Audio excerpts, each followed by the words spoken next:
Baik, Assalamualaikum warahmatullahi wabarakatuh. Nama saya Irfan Farwansyah dengan NIM I1C1 19040. Saya Reski Maresadia dengan stambuk I1C1 19005. Nama saya Muhammad Syafri Tasa, stambuk I1A41670. Nama saya Waodin Nurmila, stambuk I1C1 19009. Nama saya Julfatan, stambuk I1C1 19003. Nama saya Julianingsih, stambuk I1C1 19019. Nama saya Erna Ayu Purwasi dengan stambuk I1C1 19002. Nama saya Nirma Latis, stambuk I1C1 19052. Kami dari kelompok film protozoa akan sedikit menjelaskan mengenai film protozoa, diantaranya yaitu definisi, morfologi dan anatomi, klasifikasi, habitat dan penyebaran, makanan dan kebiasaan makan, siklus hidup, nilai ekonomis, hal yang dianggap penting lainnya berdasarkan aspek biologi dan ekologi.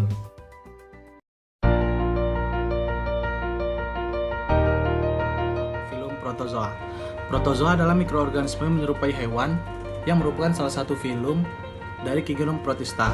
Seluruh kegiatan hidupnya dilakukan oleh sel itu sendiri dengan menggunakan organel-organel antara lain membran plasma, sitoplasma, dan mitokondria. Terima kasih.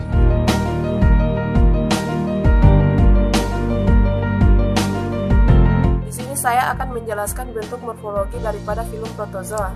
Bentuk dan ukuran protozoa sangat beragam. Beberapa berbentuk lonjong atau membola, ada yang memanjang, dan ada pula yang polimorfik atau mempunyai berbagai bentuk morfologi pada tingkat-tingkat yang berbeda dalam daur hidupnya.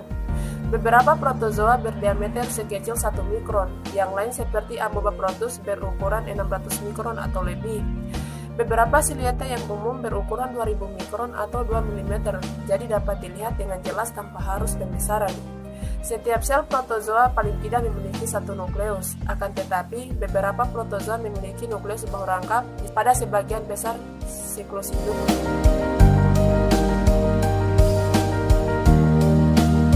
Kemudian, bentuk anatomi daripada filum protozoa. Protozoa merupakan sel tunggal yang bergerak secara khas menggunakan pseudopodia atau kaki palsu, flagela atau silia, namun ada pula yang bergerak secara tidak aktif. Sitoplasma pada protozoa sebagian besar tidak berwarna. Sitoplasma protozoa terbagi atas dua pinggiran, yaitu ektoplasma dan endoplasma. Ektoplasma merupakan lapisan luar sitoplasma yang berdekatan dengan membran plasma, umumnya jernih dan tidak bergranula. Sedangkan endoplasma merupakan lapisan dalam plasma dan umumnya bergranula. Di dalam endoplasma terdapat satu inti dan satu vakuola kontraktil. Inti sel ini berfungsi sebagai pengatur segala kegiatan di dalam sel.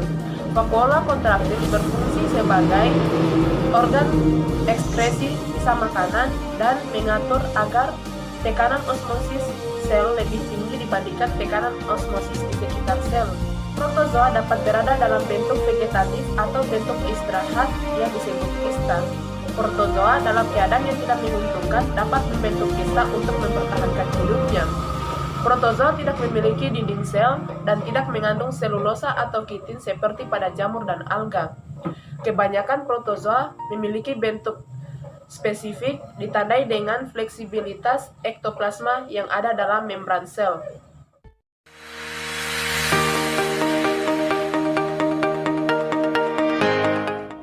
Pada video ini saya menjelaskan materi lanjutan dari teman-teman saya sebelumnya, yakni terkait dengan klasifikasi protozoa berdasarkan alat geraknya. Nah, langsung saja yang pertama yaitu rhizopoda. Rhizopoda ini berasal dari bahasa Yunani, yaitu rhizo yang artinya akar dan poda yang artinya kaki. Jadi rhizopoda ini adalah hewan bersel satu yang dapat membentuk kaki yang semu atau pseudopodia. Timbulnya kaki semu yang menjulur disebabkan oleh adanya aliran sitoplasma yang menekan bagian tertentu dari sel tersebut. Hal ini menyebabkan rhizopoda tidak memiliki bentuk yang tetap. Yang kedua yaitu flagellata. Nah, hewan dari kelompok ini mempunyai flagel atau bulu cambuk sebagai alat geraknya. Flagel juga digunakan untuk mencari makanan dari getaran flagel tersebut. Sebagian besar flagellata mempunyai dua flagellum. Letak flagellum ada yang di belakang sel atau posterior, sehingga saat bergerak seperti mendorong sel. Nah, ada juga yang di depan sebagai anterior sehingga bergerak seperti menarik sel. Kelompok ini mempunyai bentuk yang tetap dan dapat dijumpai di air tawar maupun air laut. Dan ada pula yang hidup bersimbiosis serta ada yang berparasit. Jenisnya itu Ciliata. Yang menjadi ciri khas dari kelas ini yaitu mempunyai tonjolan sitoplasma yang membentuk rambut getar atau silia yang berfungsi sebagai alat geraknya. Selain menjadi alat gerak, silia juga ini berfungsi sebagai alat bantu untuk makan. Cilia mendorong makanan ke sitoplasma yang dilanjutkan ke sitofaring. Ciliata ini mempunyai bentuk tubuh yang tetap dan hidup di daerah perairan baik air tawar maupun air laut. Ciliata juga ini hidup di dalam tubuh hewan lain secara bersimbiosis atau parasit. Yang selanjutnya itu sporozoa. Sporozoa berasal dari bahasa Yunani yakni spora yang artinya biji dan zoa yang artinya hewan. Sporozoa adalah kelompok protista uniseluler atau bersel satu yang pada satu tahapan dalam siklus hidupnya membentuk sejenis spora. Sporozoa hidup sebagai parasit pada tubuh hewan dan manusia. Itu saja, kalau saya akhiri dengan wassalamualaikum warahmatullahi wabarakatuh. Di sini saya akan menjelaskan mengenai habitat dan penyebaran protozoa.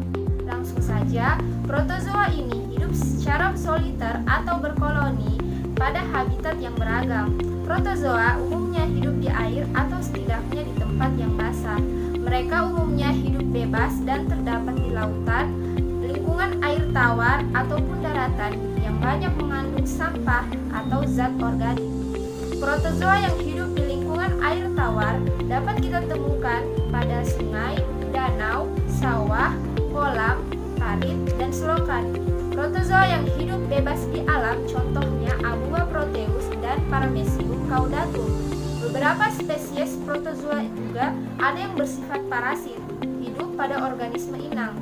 Inang protozoa yang bersifat parasit ini dapat berupa organisme sederhana seperti alga maupun vertebrata yang kompleks termasuk manusia. Ada pula protozoa yang tidak bersifat parasit, yaitu yang hidup dalam usus ternit atau dalam rumen hewan ruminansia. Beberapa spesies juga dapat kita temukan dalam tanah atau pada permukaan tumbuh-tumbuhan. Semua protozoa ini memerlukan kelembaban yang tinggi pada habitat apapun. Demikian dari saya, wassalamualaikum warahmatullahi wabarakatuh.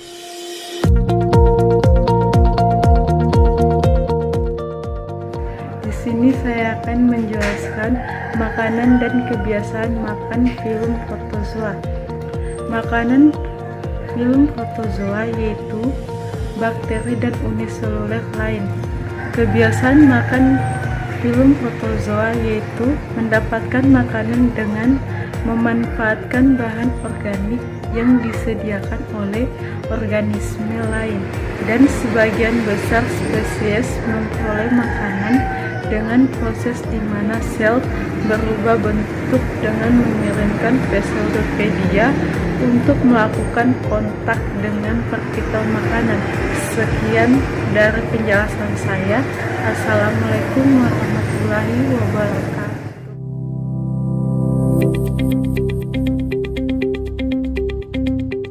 Di sini saya akan menjelaskan tentang daur hidup protozoa. Daur hidup protozoa mengalami dua fase, yaitu fase pra dan fase meta dalam daur hidupnya, yaitu tropozoid, prakista, kista, metakista, dan metakista tropozoid. Tropozoid mengandung beberapa nukleus atau uninukleus tropozoid.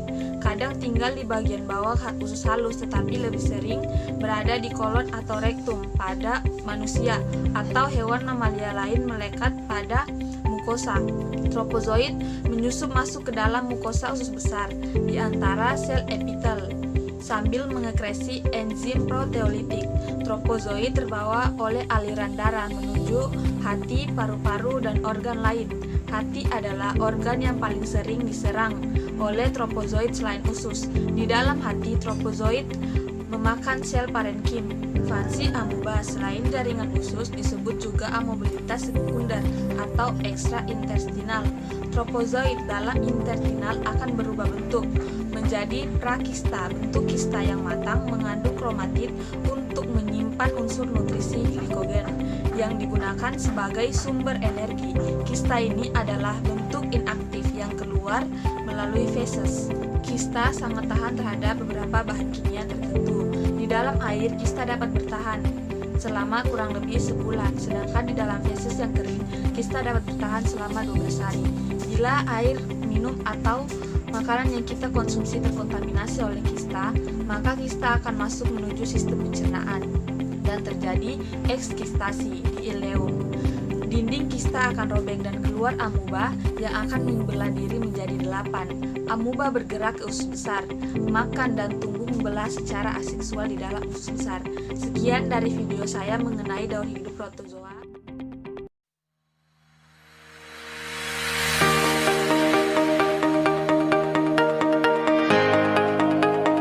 Baik, di kesempatan kali ini saya akan sedikit menjelaskan mengenai nilai ekonomis dari filum protozoa.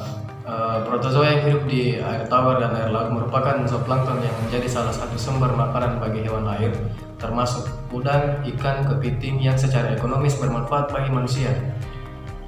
Peran protozoa lainnya adalah dalam mengontrol jumlah bakteri di alam, karena protozoa merupakan pemangsa bakteri. Foraminifera, kerangkanya yang telah kosong mengendap dasar laut, membentuk tanah Globigerina yang berguna sebagai petunjuk adanya minyak bumi. Radiolaria, kerangkanya jika mengendap di dasar laut menjadi tanah radiolaria yang dapat digunakan sebagai bahan penggosok.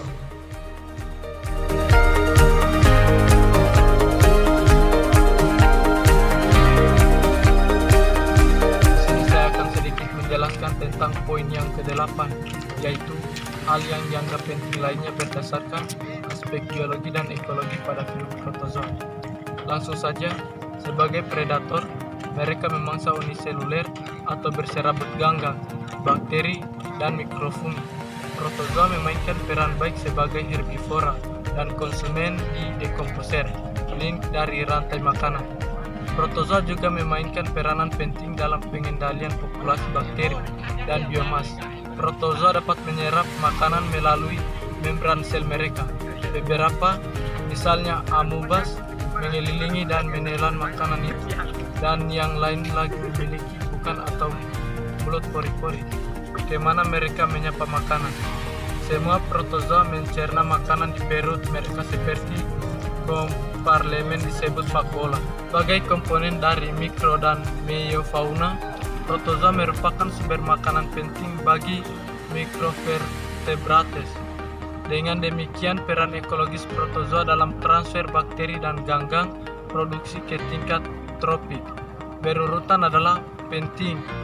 Protozoa seperti parasit malaria, Plasmodium spp, dan Leishmania typhosomes juga penting sebagai parasit dan simbios dari hewan multisel.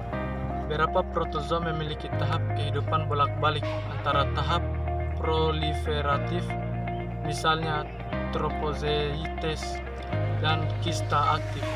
Seperti kista, protozoa dapat bertahan hidup kondisi yang sulit, seperti terpapar ke suhu yang ekstrim dan bahan kimia berbahaya, atau waktu lama tanpa akses terhadap nutrisi air atau oksigen untuk jangka waktu tertentu. Menjadi spesies parasit, kista kemungkinan untuk bertahan hidup di luar tuan rumah, mungkinkan mereka transmisi dari satu host ke yang lain. Ketika protozoa adalah dalam bentuk tropozoites, Yunani tropo sama dengan untuk memberi makan. Mereka secara aktif memberi makan dan tumbuh. Proses mana protozoa yang mengambil bentuk kista disebut encystation, sedangkan proses mentransformasikan kembali ke tropozoid disebut excitation. Mungkin sekian video dari kami mengenai filum protozoa. Jika ada salah kata mohon maaf. Terima kasih. Assalamualaikum warahmatullahi wabarakatuh.